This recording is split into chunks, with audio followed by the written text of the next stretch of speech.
Donc, bonjour à tous, ou rebonjour pour ceux qui sont arrivés un petit peu plus tôt. Merci d'assister à ce webinaire dont le but est de vous présenter les différentes solutions Acronis et comment ces solutions peuvent vous accompagner dans la mise en application de la nouvelle réglementation européenne sur la protection des données, la RGPD. Je m'appelle Sébastien Lecoq, je suis Senior Sales Engineer chez Acronis et c'est moi qui vous ferai cette présentation. J'essaierai aussi de vous faire une petite démonstration de certaines fonctionnalités de nos produits justement en rapport avec cet accompagnement sur la mise en place de la réglementation. Durant la présentation, n'hésitez pas, si vous avez la moindre question, à les poser. Vous avez pour ça à votre disposition un petit outil de chat ou un outil qui s'appelle Q&A, questions et réponses. Les deux fonctionnent. Je les ai sous les yeux et je jetterai un coup d'œil au fur et à mesure de l'avancement de la présentation pour répondre directement à vos questions. Sinon, bien évidemment, à la fin de cette session, on fera une petite séance questions-réponses et vous aurez la possibilité de poser ces questions à ce moment-là. Mais encore une fois, n'hésitez pas à m'interrompre au fur et à mesure, au fil de l'eau de la présentation.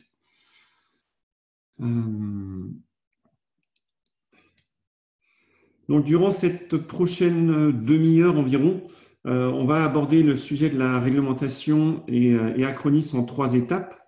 Alors, on va faire une petite introduction sur ce que c'est que la RGPD, suivi des 4 grands principes que l'on peut en dégager.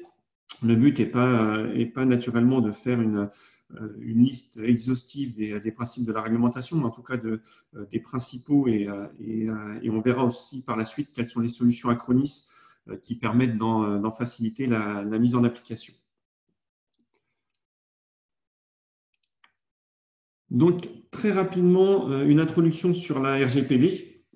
Donc, cette réglementation européenne a été adoptée le 27 avril 2016 dernier au Parlement européen. Elle concerne toutes les entreprises ayant des relations commerciales avec des citoyens européens, quel que soit l'endroit où se trouve cette entreprise, ça c'est très important. Sous-entendu donc, toutes les entreprises amenées à stocker ou gérer des données personnelles de citoyens européens seront soumises à la réglementation. Alors, qu'est-ce qu'on entend par données personnelles ? Ça sous-entend donc toute information qui, directement ou indirectement, permettent d'identifier un individu.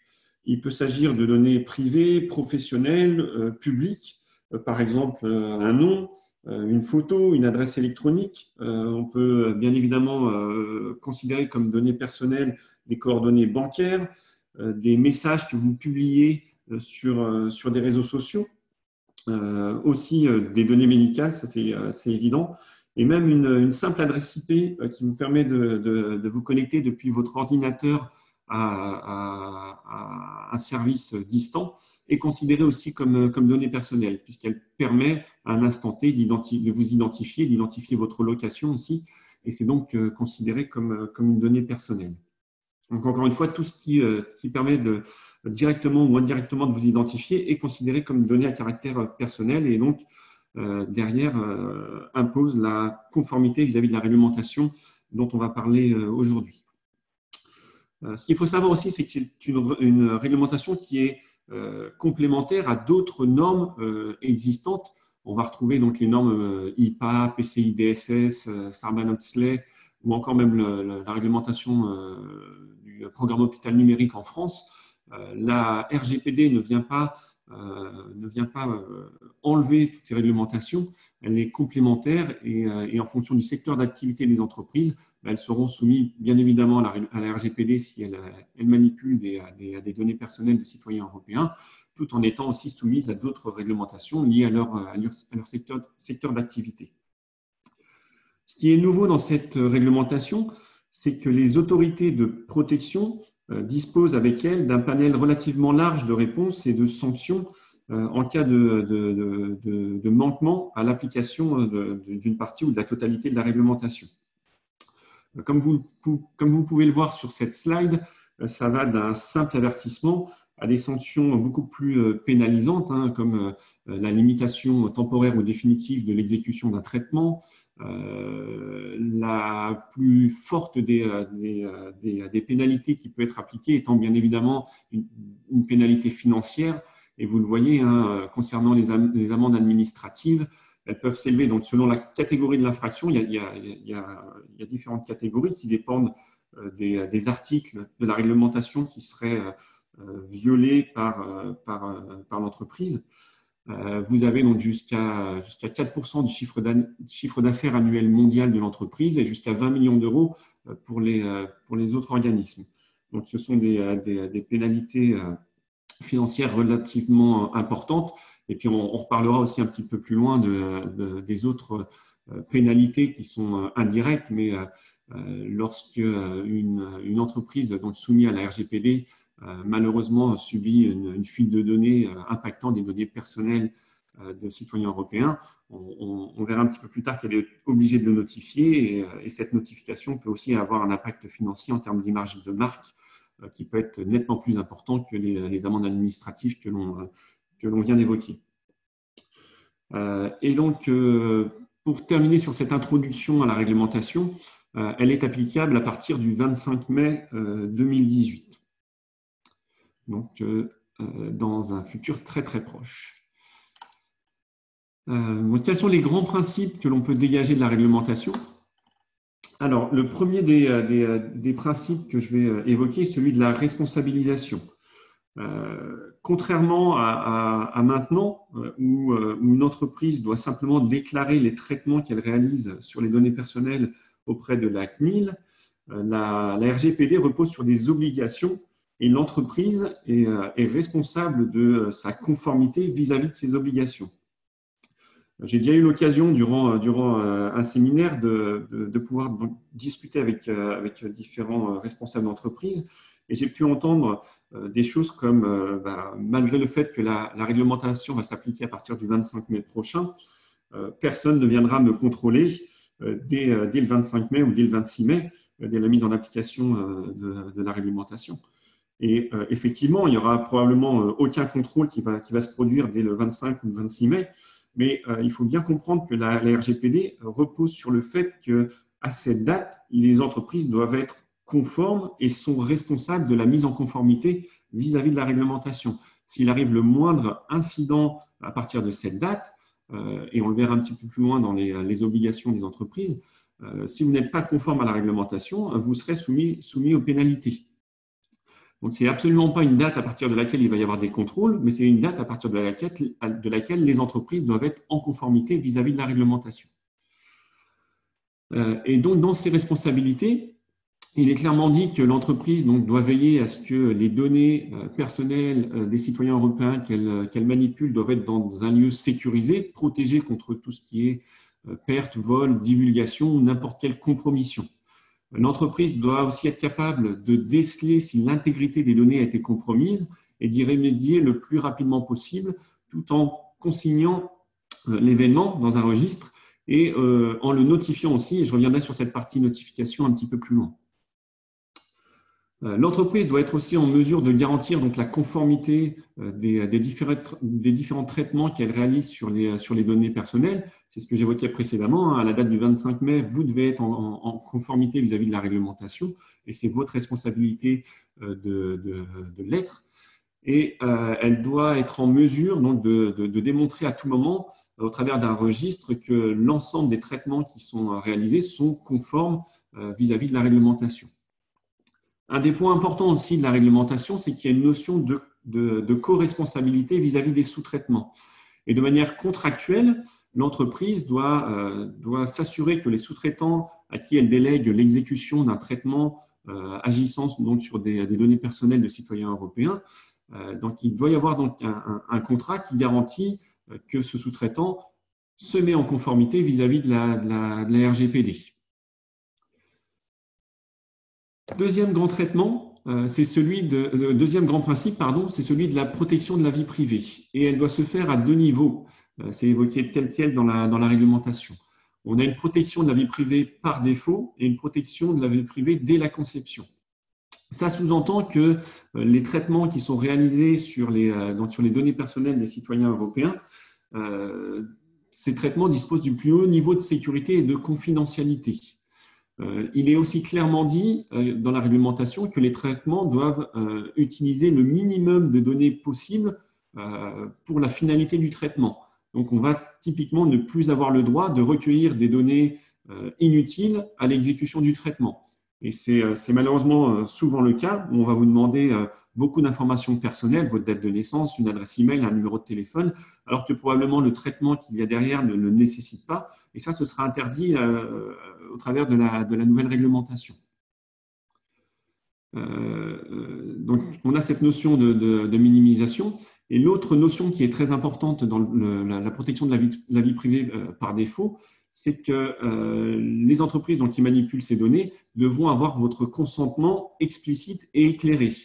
Ça veut dire typiquement que si jamais l'entreprise souhaite donc collecter vos données personnelles pour en faire un usage tiers et que dans le formulaire de collecte des informations personnelles, on a des petites cases à cocher « J'autorise l'entreprise à utiliser mes données personnelles pour une raison X ou Y qui n'a rien à voir avec le traitement d'origine », ces cases à cocher ne devront pas être validées par défaut. Le formulaire en question devra être le plus minimal possible en termes d'autorisation, de consentement que vous donnez à l'utilisation de vos données personnelles. Et ça devra encore une fois être explicite et éclairé. Donc, pas de petits textes en Arial 2 sur le côté, mais au contraire quelque chose encore une fois d'explicite qui apparaît clairement dans l'interface et qui stipule clairement quel va être l'usage des données personnelles qui sont recueillies et éventuellement si ces données sont envoyées à des tiers pour un autre traitement par derrière. Ce principe de protection par défaut, incluant ces notions de minimisation, de consentement, de plus haut niveau de sécurité que j'évoquais, ce principe de protection de la vie privée par défaut va s'appliquer à tous les traitements existants à partir du 25 mai 2018, donc la date de prise d'effet de la RGPD. On a aussi clairement évoqué dans la réglementation ce qu'on appelle la protection de la vie privée dès la conception. Donc, dès que l'entreprise met en place un nouveau traitement, la conception de ce traitement devra inclure des mécanismes de protection de la vie privée. Et ce principe de protection dès la conception, lui, ne concernera que les traitements qui seront initiés à partir de l'entrée en application de la RGPD, c'est-à-dire le 25 mai 2018 prochain. Troisième grand principe de la RGPD, c'est celui des droits des citoyens. La RGPD garantit pour tous les citoyens d'avoir un droit d'accès à leurs données personnelles. Donc, ils peuvent à tout moment consulter les données personnelles qu'ils ont données à l'entreprise pour le traitement qu'elle doit faire dessus. Donc, elles peuvent consulter la finalité du traitement aussi, les différentes données qui sont visées par le traitement, les différents destinataires à qui les données sont communiquées. Encore une fois, si l'entreprise fait appel à des sous-traitants, ça devrait être clairement notifié et les citoyens pourront demander à avoir des informations détaillées sur qui sont les destinataires, mais aussi quelle est la période de conservation des données. Les citoyens ont aussi un droit de rectification des données si elles sont inexactes. Et ce qui est aussi très important et mentionné dans cette réglementation, c'est ce qu'on appelle le droit à l'effacement ou aussi le droit à l'oubli, voire le droit à l'oubli numérique. Il est donc maintenant possible pour le citoyen de demander l'effacement des données personnelles lorsqu'on souhaite retirer son consentement pour le traitement initial qui était prévu. Et encore une fois, c'est clairement mentionné dans la RGPD et les entreprises devront, lorsqu'elles reçoivent de la part d'un citoyen européen cette demande de droit à l'oubli, elles devront notifier le citoyen que sa demande a bien été prise en compte et elles disposent par défaut d'un mois pour réaliser cette opération. Il y a des cas, ça peut être prolongé selon certains cas spécifiques évoqués dans la réglementation.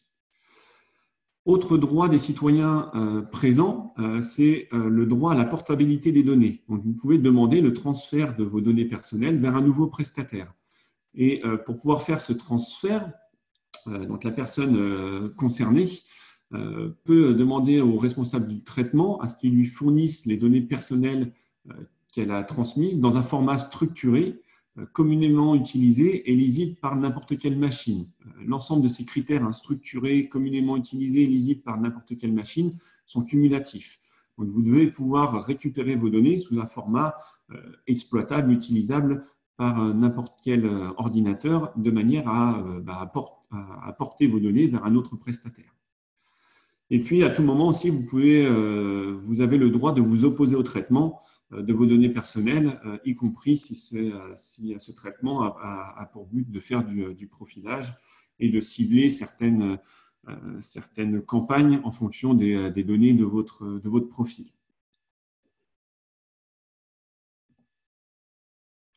Dernier grand principe de la RGPD, c'est celui de la notification.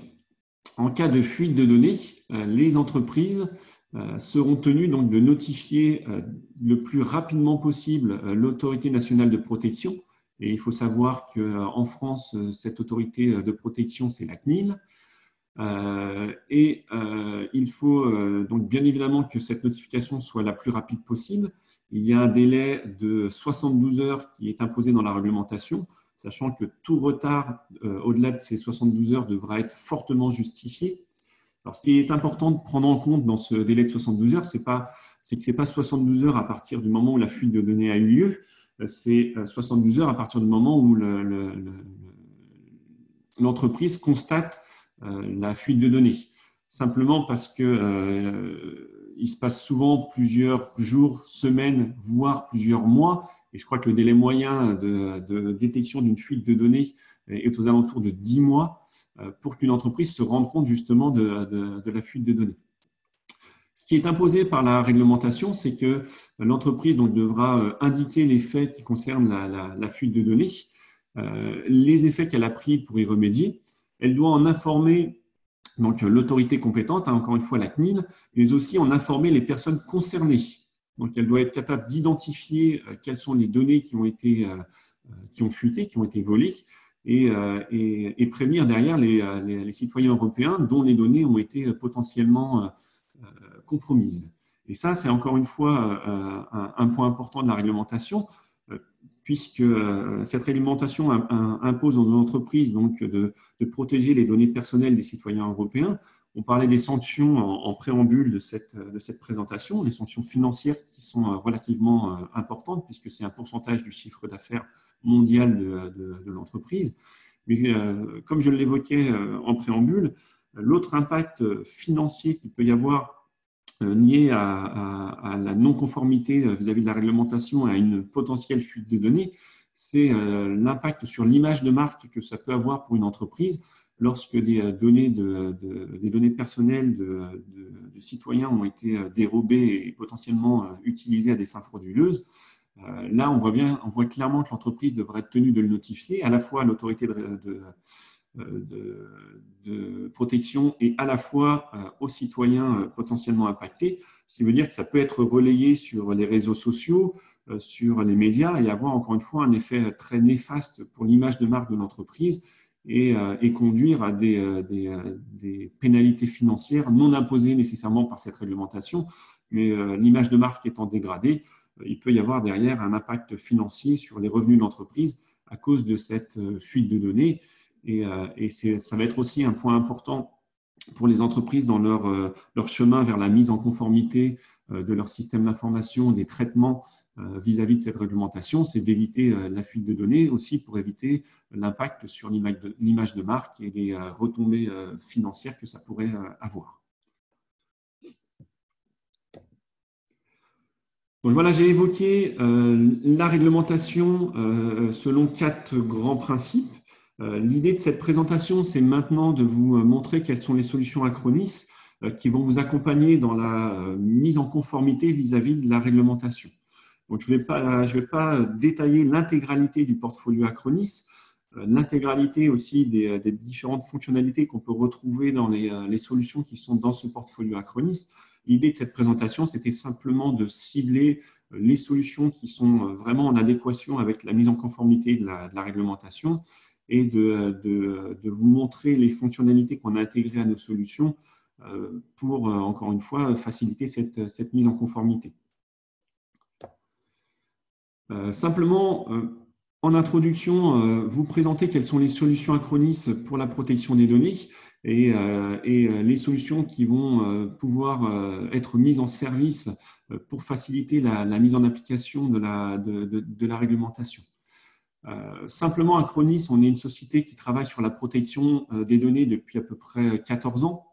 On a vraiment commencé avec une protection simple d'un système en permettant de cloner une machine très facilement. Bien évidemment, ce moteur de clonage n'en est pas resté là, puisqu'on l'a décliné sur des solutions pour particuliers et pour professionnels pour pouvoir faire de la protection de données, que ce soit de la sauvegarde, de la réplication, de la reprise d'activité, mais aussi de la protection dans les accès à la donnée d'entreprise avec des mécanismes de synchronisation, partage, travail en mode collaboratif sur des données d'entreprise. On a une volonté vraiment d'adresser ce sujet de la protection des données de la façon la plus hétérogène possible, en couvrant tout type d'environnement. On a aujourd'hui au sein des systèmes d'information des entreprises des environnements relativement hétérogènes qui vont couvrir des serveurs physiques, des stations de travail, des environnements virtualisés, des stockages complètement aussi hétérogènes avec du stockage local, du SAN, du NAS, des environnements qui sont à la fois hébergés par l'entreprise elle-même, mais aussi potentiellement étendus sur des clouds, qu'ils soient publics, privés, etc. On a aussi maintenant de plus en plus d'hétérogénéité dans les terminaux que les utilisateurs vont utiliser. Ça peut être bien évidemment du desktop, du laptop, mais aussi de plus en plus de la mobilité avec des terminaux de type smartphone, tablette, etc. Et donc, on va essayer de couvrir l'ensemble de ces terminaux, de ces stockages, de ces environnements pour apporter à nos clients de manière relativement simple et rapide une vue sur l'état de la protection de leurs données d'entreprise, ce qui va encore une fois aussi faciliter la mise en conformité de la réglementation, puisque, et je vais revenir dessus un petit peu plus loin, l'idée derrière tout cela, c'est que l'entreprise et son service IT, d'un simple coup d'œil, puissent vérifier quel est mon statut en termes de protection de la donnée. Est-ce que je couvre bien l'intégralité des données que j'héberge dans mon système d'information, qu'elles soient encore une fois à caractère personnel et soumises à la réglementation, ou bien évidemment qu'elles soient des données de l'entreprise de manière générale. Donc, une des solutions qu'on souhaitait évoquer durant ce webinaire sur la réglementation en général sur la protection des données, c'est notre solution de sauvegarde qui s'appelle Acronis Backup, donc qui est une solution pour la protection complète des données d'entreprise. Encore une fois, pour faire écho à ce que je disais précédemment sur la slide d'introduction à Acronis, l'idée étant de prendre en charge un maximum de plateformes possibles, et on couvre 21 plateformes aujourd'hui sur cette solution. Encore une fois, que ce soit du virtuel, du physique, du serveur, de la station de travail, du périphérique mobile ou tout autre périphérique. Cette solution unique permet de couvrir l'intégralité de l'ensemble de ces plateformes sous une même interface et vous permet d'avoir au travers de tableaux de bord complètement personnalisables, d'alertes intelligentes ou de rapports, d'un seul coup d'œil, une vue sur l'état de la protection de l'ensemble de votre système d'information, encore une fois, pour être sûr qu'on couvre bien l'intégralité du système d'information et qu'on a un statut de protection qui est ouvert et aucun potentiel de perte de données, de fuite de données qui viendrait impacter mon système d'information. On a aussi, alors c'est un point que je n'ai pas évoqué durant les slides sur les principes de la réglementation. Dans cette réglementation, il est clairement évoqué que l'entreprise se doit de s'assurer que seules les personnes qui ont réellement besoin d'accéder aux données personnelles ont cet accès. Elle doit vraiment tracer et s'assurer que les accès aux données personnelles des citoyens sont réalisés uniquement par des personnes habilitées à avoir cet accès. Donc, on a aussi dans nos solutions des moyens de faire de la délégation de droits et de donner certains droits à certains utilisateurs de l'entreprise via des rôles d'administration pour garantir que ce n'est pas n'importe qui dans l'entreprise qui accède aux données qui sont sauvegardées par notre solution de sauvegarde et qui vont potentiellement pouvoir aussi les restaurer, sous-entendu parcourir des archives de sauvegarde et accéder à des données de l'entreprise. Il faut encore une fois que ce soit bien cadré, bien contrôlé, et c'est le but des rôles administratifs dans Acronis Backup. Ce qui est aussi clairement évoqué dans la réglementation, c'est que l'entreprise se doit d'apporter le plus haut niveau de protection aux données personnelles qu'elle gère. Et pour cela, la réglementation recommande de mettre en place des algorithmes de chiffrement. Il n'y a aucune spécification sur quels sont les algorithmes recommandés, même si, encore une fois, la réglementation demande à ce que le plus haut niveau de protection soit appliqué. Et bien évidemment, dans nos solutions, on a des mécanismes de chiffrement et de protection par mot de passe qui vont garantir que l'archive de sauvegarde, une fois générée, est complètement encryptée et protégée, ce qui peut être un point aussi relativement important lorsqu'on décide d'externaliser ces sauvegardes, et pourquoi pas vers une solution de type externalisation en mode cloud, où l'archive est envoyée vers un tiers sur un stockage qui n'est plus dans le périmètre du système d'information de l'entreprise. Donc le fait comme ça de pouvoir chiffrer l'archive, de garantir que l'archive ne pourra pas être utilisée sans la clé de chiffrement qui reste en seule possession de l'entreprise, ça permet d'être plus serein et encore une fois d'être conforme vis-à-vis de la réglementation. J'ai vu qu'il y avait une question, je vais me permettre d'y répondre tout de suite. Alors, je souhaiterais savoir si vous avez une solution de vérification des accès aux données, surveillance du réseau et alerte en cas d'intrusion. Non, on ne travaille pas sur ce domaine-là, donc tout ce qui est surveillance du réseau et alerte en cas d'intrusion. On va avoir des solutions donc, de protection de l'accès à la donnée, dans le sens accès aux données d'entreprise en mode mobilité, et je reviendrai dessus un petit peu plus loin. Par contre, on ne fait pas tout ce qui est surveillance du réseau et alerte en cas d'intrusion, pas de manière en tout cas directe. Je reviendrai sur une fonctionnalité aussi de protection proactive qui va être capable de détecter une tentative d'attaque par cryptogiciel, rançongiciel, cryptogiciel, peu importe comment on l'appelle. Donc ça aussi, je vous en parlerai un petit peu plus loin. Mais on ne fait pas encore aujourd'hui de surveillance du réseau. On a, pour vous donner des axes de développement sur lesquels on travaille, on a des axes de développement donc sur des nouvelles technologies comme la blockchain, et j'évoquerai ça un petit peu plus loin, mais aussi l'intelligence artificielle pour détecter des comportements anormaux, que ce soit sur les serveurs ou dans d'autres domaines, et la surveillance du réseau en fait partie. Ce n'est pas encore aujourd'hui concrétisé par des véritables solutions. Ce sont vraiment des axes de développement sur lesquels on travaille du côté de nos environnements de lab et développement. Mais en tout cas, aujourd'hui, rien de concret sur la surveillance du réseau et les alertes en cas d'intrusion.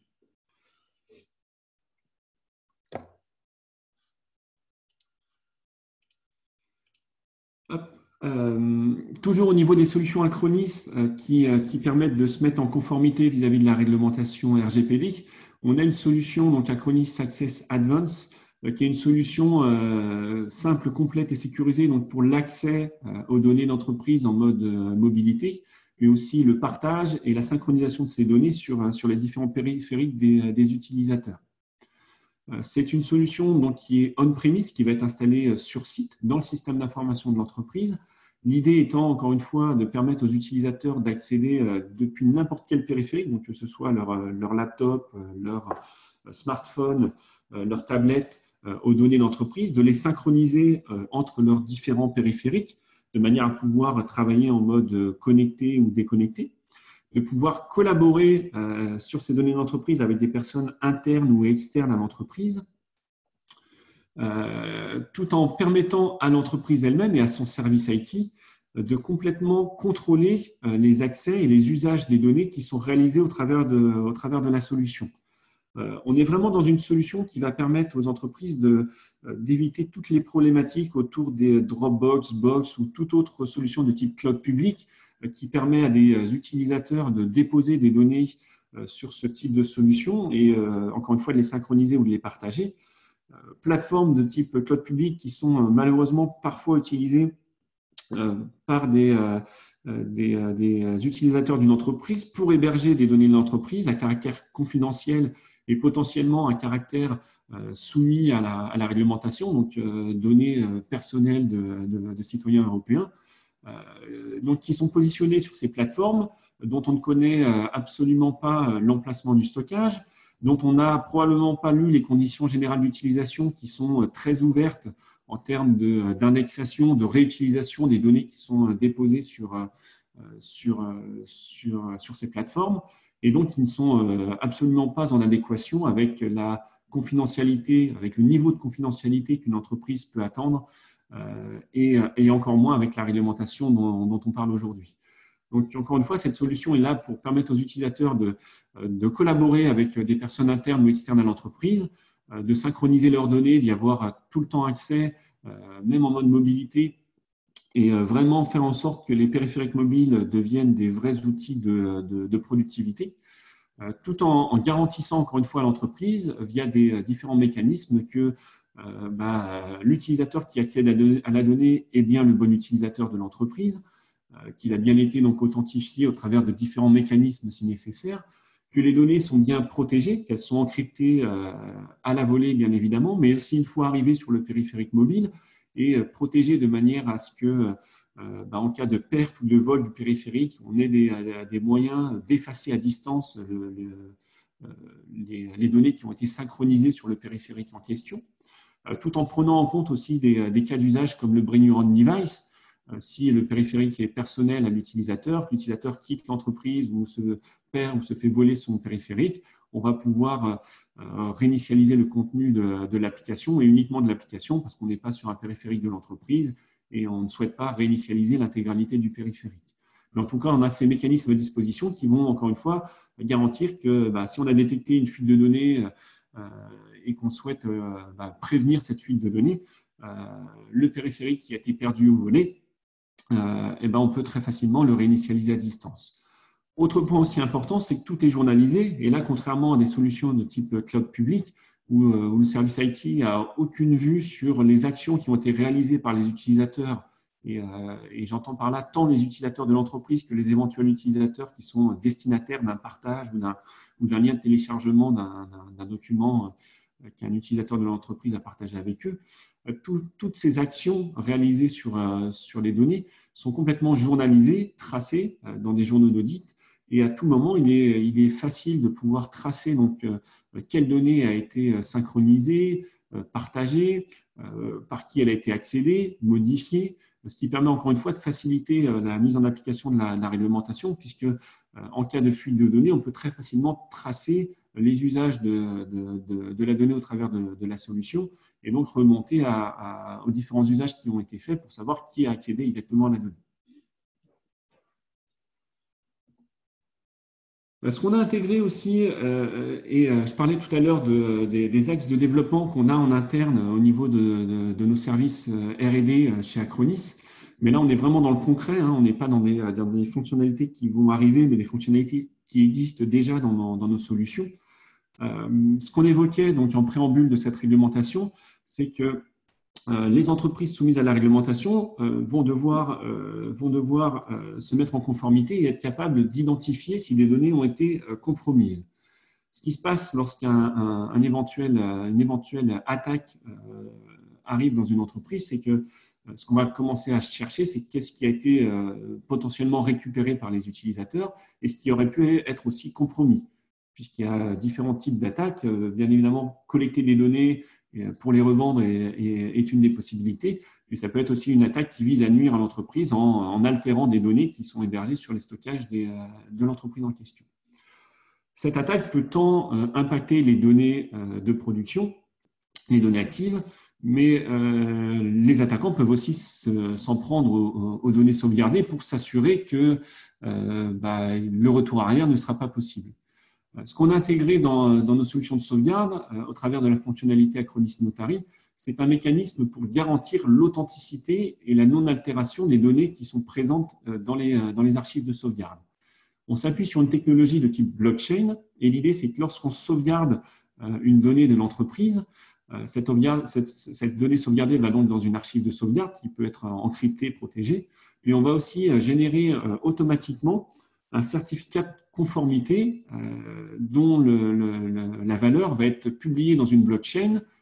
Vous connaissez probablement les mécanismes de blockchain et le fait que les données de la blockchain n'étant pas centralisées, mais étant réparties sur différents systèmes partout dans le monde, on a un mécanisme complètement non altérable, puisqu'on ne saurait attaquer, pirater, modifier la blockchain en attaquant l'intégralité de l'ensemble des nœuds qui la composent. Et donc, le fait lorsqu'on génère une sauvegarde, de générer automatiquement ce certificat d'authenticité et de le publier dans la blockchain permet, lorsqu'on veut réaliser une restauration, suite à une attaque par exemple, de pouvoir s'assurer que la donnée qui est dans l'archive de sauvegarde qu'on souhaite restaurer n'a pas été altérée éventuellement par un attaquant. On peut à tout moment vérifier que la donnée qu'on souhaite restaurer est toujours conforme vis-à-vis du certificat qui a été publié dans la blockchain. Alors, pour vous donner un peu plus de détails, ce n'est pas un certificat tel qu'il apparaît au niveau de la capture d'écran sur la slide qui est projetée. Ce qu'on met dans la blockchain, on génère ce qu'on appelle un checksum sur la donnée, et c'est ce checksum qu'on publie dans la blockchain. Le certificat va vous donner justement l'information du checksum qui a été généré et les moyens de vérifier manuellement, si vous le souhaitez, que le checksum est toujours conforme, en tout cas la donnée que vous avez dans les archives de sauvegarde, si vous générez le checksum manuellement, qu'il est toujours conforme à celui qui est dans la blockchain. Et bien sûr, je vous rassure, il y a des mécanismes complètement intégrés à nos interfaces qui vous permettent de valider que, encore une fois, une donnée sauvegardée est bien celle qui a été créée au moment où on a généré la sauvegarde vis-à-vis de ce mécanisme de notarisation. Ce qu'on a aussi intégré à nos solutions, c'est des mécanismes de protection donc proactifs et notamment Acronis Active Protection. L'idée, c'est de se servir de l'agent de sauvegarde comme un moyen de protéger de manière active les données sur la machine sur laquelle est installé l'agent de sauvegarde contre toutes les menaces de type rançongiciel, cryptogiciel. Et ça fonctionne selon le principe suivant. L'agent de sauvegarde à tout moment monitore le serveur ou la station de travail sur lequel il est installé et va être capable de détecter un comportement anormal de cryptage, un comportement non autorisé sur les données donc, qui sont locales au serveur sur lequel est installé l'agent. Il va être capable d'intercepter ce mécanisme de cryptage non autorisé et via un mécanisme de cache, de faire en sorte que toutes les données qui ont été cryptées par le mécanisme non autorisé soient ramenées à leur état normal de manière instantanée. On a aussi intégré dans ce mécanisme une protection de l'agent de sauvegarde en lui-même. Donc, on réassure aussi notre agent de sauvegarde et notre agent de protection. Je vais vous montrer dans une démonstration exactement comment ça fonctionne. L'idée, encore une fois, étant de se protéger contre toutes les attaques de type rançongiciel, et on en a vu passer pas mal durant ces derniers trimestres.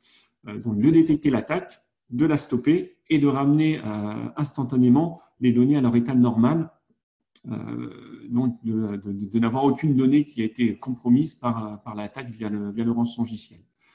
Bien évidemment, derrière tout ça, il y aura aussi un mécanisme d'alerte qui va être envoyé au travers de notre console d'administration aux administrateurs du service IT, puisque si une machine a été impactée par un rançongiciel, on a aussi potentiellement un risque que le rançongiciel se propage et essaye d'attaquer d'autres machines.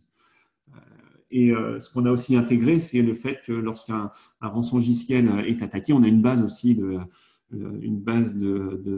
connaissances sur les différents rançongiciels qui existent.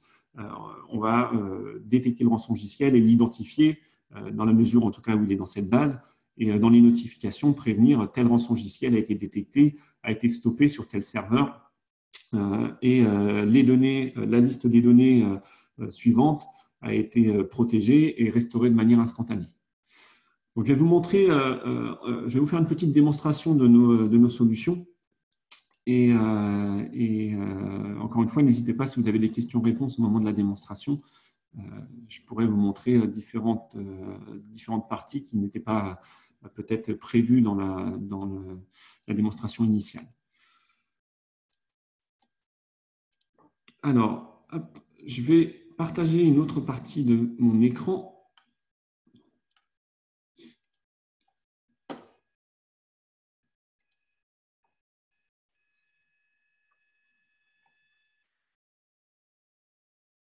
Hop là.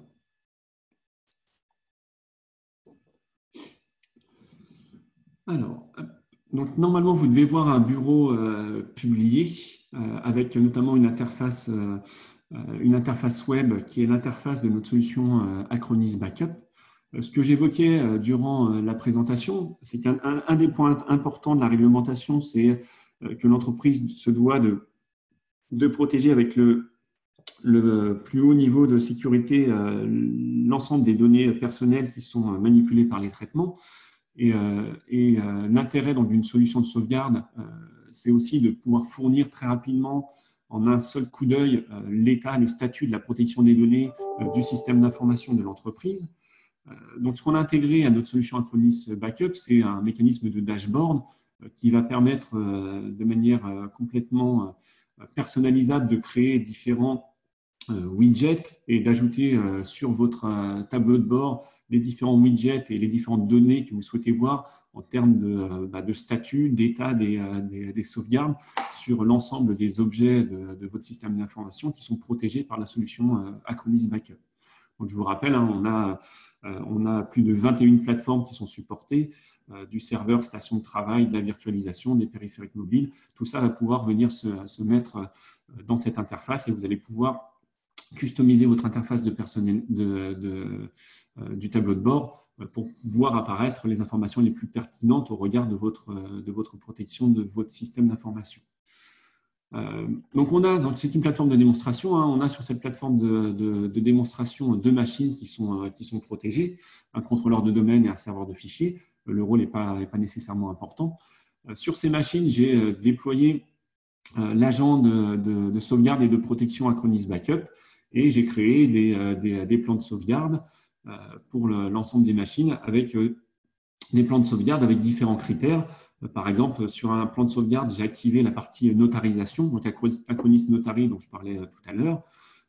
Et puis, j'ai créé donc différentes sauvegardes avec différents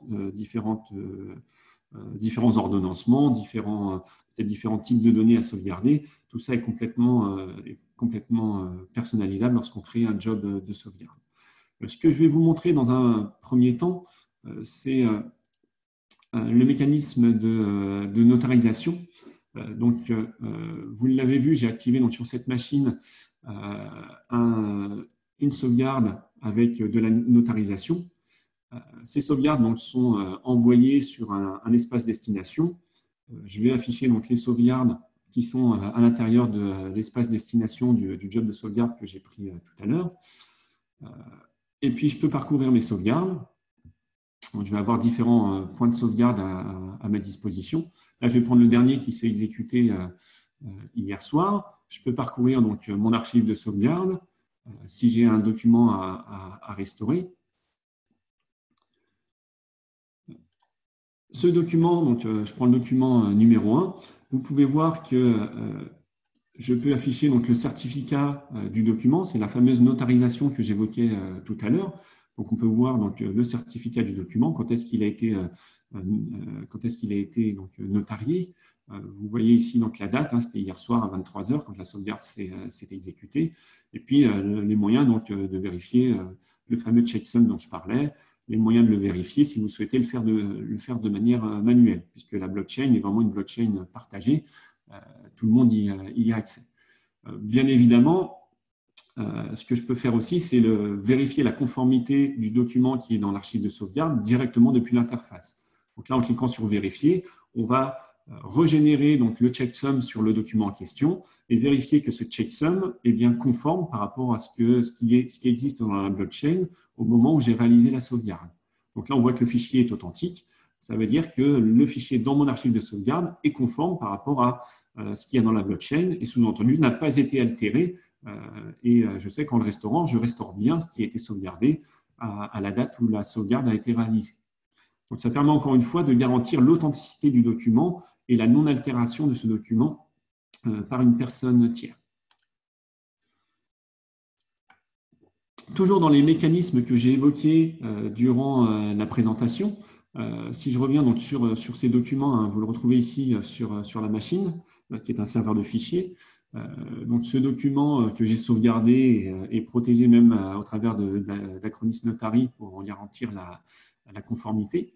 Ce que je voulais faire aussi, c'est simuler un cryptogiciel. Donc j'ai ici un petit script qui permet de simuler un cryptogiciel qui va encrypter donc les données qui sont derrière, hein, la dizaine de documents Word qui est juste derrière. Et on va voir comment les mécanismes de protection Acronis vont entrer en jeu pour ramener les documents à leur état d'origine et notifier les administrateurs IT de l'attaque qui a eu lieu. Donc, je vais relancer mon script. Pas besoin du point. Je ne suis pas au bon endroit. Bon. Je vais me mettre déjà au bon endroit pour lancer le petit script. Là.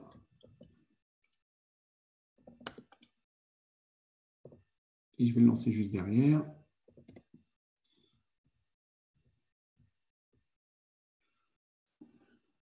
Donc, vous allez voir les documents encryptés et les documents vont très rapidement rebasculer sur leur version originale. Donc, vous voyez, l'extension a changé. Hein, ça, c'est le petit script de simulation d'un CryptoLocker qui s'active. Vous voyez que le dernier document n'a pas été encrypté puisque le cryptogiciel a été intercepté avant d'arriver jusqu'au 10e. Et vous pouvez voir aussi que l'ensemble des documents sont revenus à la normale. Donc, on n'a quasiment pas eu d'effet de bord. Si je retourne sur l'interface, par contre, je vais voir différentes alertes. Et voilà, l'alerte qui m'intéresse, c'est celle-là. Hein. On voit bien qu'on a détecté donc, une activité suspecte sur cette machine. C'était tel processus qui a été identifié. Alors, ce n'est pas un vrai CryptoLocker, hein, c'est un petit script qui fait simplement du XOR binaire. Mais si ça avait été un vrai CryptoLocker, on aurait vu, et en tout cas qu'il est dans la base de connaissances, on aurait vu son nom ici. L'action qu'on a effectuée, donc on est revenu aux données qui étaient dans le cache, dans le mécanisme de cache. Ça, c'est une partie complètement optionnelle. Vous voyez aussi les différents documents qui ont été altérés. Vous êtes vraiment notifié de ce qui a été réalisé à la fois donc, par le CryptoLocker et par le mécanisme de protection Acronis. Encore une fois, c'est un des principes de la réglementation, c'est que vous devez notifier ce qui s'est passé, l'avoir dans un registre. Là, vous avez clairement le détail de l'attaque et les mécanismes de résolution qui sont entrés en jeu. Un point aussi important, c'est que d'un point de vue légal, si vous souhaitez porter plainte suite à cette attaque, ce qui est souvent le cas, vous devez aussi conserver les preuves de l'attaque. Donc là, on voit qu'on a eu une attaque sur les documents, mais on les a ramenés à la normale de manière très, très rapide. Pour autant, le mécanisme conserve une copie des documents qui ont été infectés. Donc ici, je vais retrouver les 10 documents qui ont été encryptés. Et j'ai mes preuves de l'attaque. Si je souhaite porter plainte, je peux conserver ces preuves et les ajouter à mon dossier. J'aurai une preuve de l'attaque et j'ai un dossier qui est conclu.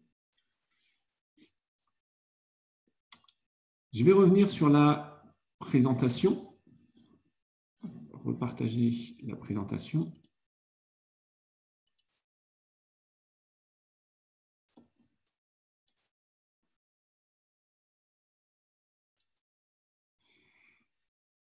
Hop là. Donc, les dernières slides de cette présentation sont simplement un résumé de ce que je viens de vous dire et des fonctionnalités que je vous ai montrées vis-à-vis des grands principes qu'on a évoqués.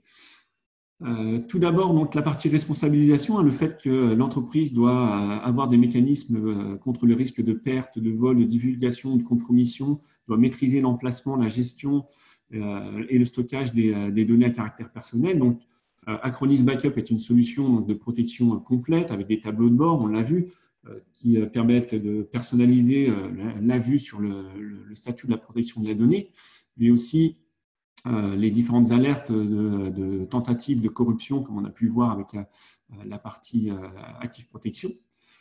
On a aussi, pour votre information, la possibilité d'être destination cloud des mécanismes d'externalisation des sauvegardes, puisque Acronis Backup permet de faire de l'externalisation des archives de sauvegarde vers du cloud et vers des clouds Acronis notamment. Et pour information, on a un cloud basé en France à Strasbourg qui peut être utilisé pour externaliser vos données de sauvegarde. On a aussi, alors je n'ai pas fait de démonstration faute de temps, mais on a la possibilité aujourd'hui de protéger aussi l'accès aux données d'entreprise avec Acronis Access Advanced, qui permet encore une fois de fournir aux utilisateurs un portail web, des applications pour périphériques mobiles, des applications pour PC, Mac qui permettent de synchroniser les données d'entreprise, d'y avoir accès en mode mobilité, de travailler en mode collaboratif dessus, en toute sécurité, de manière complètement contrôlée par le service IT de l'entreprise qui gère quelles sont les données qui sont visibles par l'utilisateur en mode mobilité, ce qu'il peut faire comme action sur ces données, et il peut aussi complètement tracer les activités qui ont été réalisées sur les données. C'est une solution on-premise, donc les données restent dans le système d'information de l'entreprise, ne sortent pas du système d'information, ce qui permet aussi, encore une fois, de garantir la maîtrise et le contrôle des données de l'entreprise. La partie, donc, toujours responsabilisation, la partie Acronis Notary, encore une fois, qui permet de garantir l'authenticité et la non-altération des données dans les archives de sauvegarde au travers d'un mécanisme de blockchain. La fonctionnalité Active Protection qui est là pour détecter et bloquer de manière intelligente les attaques de type rançongiciel et procéder à une restauration automatique instantanée si demandé. Sur la partie Acronis Access Advanced, je l'ai évoqué, on a des mécanismes d'effacement à distance qui sont là pour prévenir la fuite de données en cas de perte ou de vol du périphérique. La protection de la vie privée dès la conception et par défaut. Alors, pour la protection de la vie privée des données de nos clients, ça c'est une chose, c'est un point qui n'a rien à voir avec les solutions que je viens de vous présenter, mais lorsque, en tant que client, vous créez un compte sur le site Acronis pour enregistrer vos licences, etc., on a déjà mis en conformité l'ensemble de nos sites web vis-à-vis de la réglementation. Et en plus, donc ça, ce sont des points par contre que j'ai évoqués durant la présentation, on a les mécanismes de chiffrement des archives de sauvegarde, des mécanismes d'encryption aussi du côté Acronis Access Advanced pour encrypter les données lorsqu'elles transitent du système d'information vers un périphérique mobile distant, encrypter aussi une fois arrivé sur le périphérique mobile en question, des mécanismes d'authentification forte. Donc voilà, on a aussi tout un tas de mécanismes pour protéger les données personnelles qui ont été intégrées dès la conception de nos solutions et par défaut. Au niveau des droits des citoyens, la possibilité du droit à l'effacement, droit à l'oubli numérique, ça aussi d'un point de vue de nos sites web, lorsque vous êtes client, on a la possibilité, si vous souhaitez, de supprimer votre compte et d'effacer toutes vos données. En ce qui concerne le droit de recevoir les données que vous avez stockées au travers de nos solutions, il y a la possibilité donc, sur Acronis Backup d'exporter des données au format zip, qui est un format relativement simple à manipuler. Pareil sur Acronis Access Advanced, un utilisateur qui aurait stocké au travers de nos solutions que vous avez mis en place des données, à tout moment, il peut récupérer ces données, il peut les extraire au format zip et facilement les récupérer, pourquoi pas les porter vers une autre solution tiers. Les notifications, donc on a vu sur Acronis Backup, notamment lorsque j'ai simulé l'attaque via un cryptogiciel, qu'on a des notifications qui sont affichées, qui détaillent complètement ce qui s'est passé sur la plateforme, les mécanismes qui sont entrés en jeu pour pallier à la compromission des données et les données qui ont été impactées. Donc ça permet facilement de pouvoir notifier dans un registre et à l'autorité de protection, voir aux utilisateurs impactés quelles sont les données qui ont réellement été impactées. Et sur Acronis Access Advance, on a ce journal d'audit qui permet encore une fois de facilement tracer l'usage des données par quels utilisateurs internes ou externes à l'entreprise, qu'est-ce qu'ils ont fait, consulter, modifier, supprimer, etc., etc. Voilà pour ce webinaire sur la réglementation générale sur la protection des données et sur les solutions Acronis au service de la mise en conformité vis-à-vis de cette réglementation. J'ai prévu une petite séance de questions-réponses. On est pile poil dans le timing. Donc voilà, si vous avez d'autres questions, réponses, n'hésitez pas à les poser via les outils qui sont à vos dispositions. Sinon, bien évidemment, les équipes Acronis commerciales et techniques sont à votre disposition si vous avez la moindre question par la suite. Il ne faudra pas hésiter à nous solliciter. Du coup, je vais jeter un petit coup d'œil sur l'outil de chat.